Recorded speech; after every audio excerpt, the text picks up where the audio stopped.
Welcome back. Well, 200 top military leaders have left their ranks during President Obama's time in office so far, averaging one every 8.8 days. So is the military being decimated under the Obama administration? Or is this the way it goes with everyday attrition? Let's ask J.D. Gordon, a retired Army commander and former Pentagon spokesperson who served in the Office of the Secretary of Defense from 05 to 09. J.D., what's going on here? Well, I think that President Obama is trying to make the military smaller, weaker, and poorer. And this is just the latest example of it. Why would any president want to do that?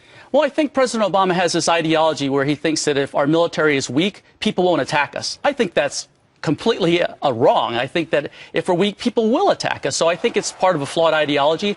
And I think he's basically trying to put the hammer down on the military. We see $1 trillion in defense cuts coming down the pike in the next decade. That's going to hollow out the military like during the 1970s. We're going to have a hard time defending this country under this leadership. Why the scrutiny? I mean, it seems the greatest leaders, those that have sacrificed the longest for our nation, in high-ranking positions in the military are being scrutinized. Why?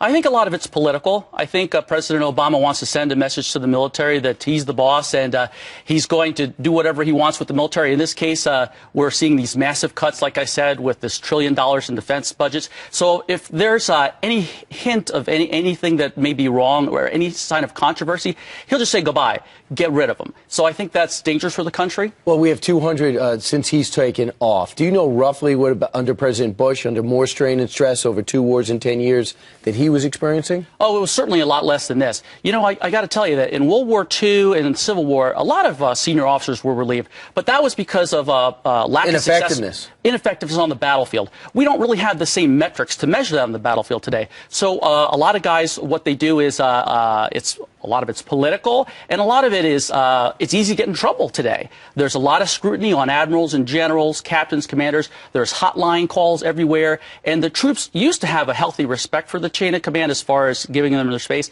They don't anymore. And also, what people could say about 20 years ago, they can't say anymore. It would get them fired. But I think President we find that in a lot of areas of life too. I mean, you were saying about personal behavior that were Patton and MacArthur and others held up to the same scrutiny as McChrystal and Petraeus. They would have been relieved today. Oh, absolutely. Yeah, during World War II, Patton, Eisenhower, MacArthur, they all had mistresses, but that was their business in those days. That's not the case today, so the standards have changed with the culture.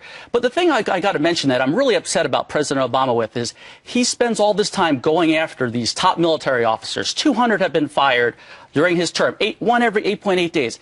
But yet he spends all this time trying to give constitutional rights to al-Qaeda and Taliban terrorists like Guantanamo. Why doesn't he give our military people more of a break and stop trying to defend al-Qaeda so much at Guantanamo? Oh, there's the same benefit of the doubt. Well said. J.D. Gordon, thank you for being with us Elizabeth. this morning. Thanks. Meanwhile, coming up.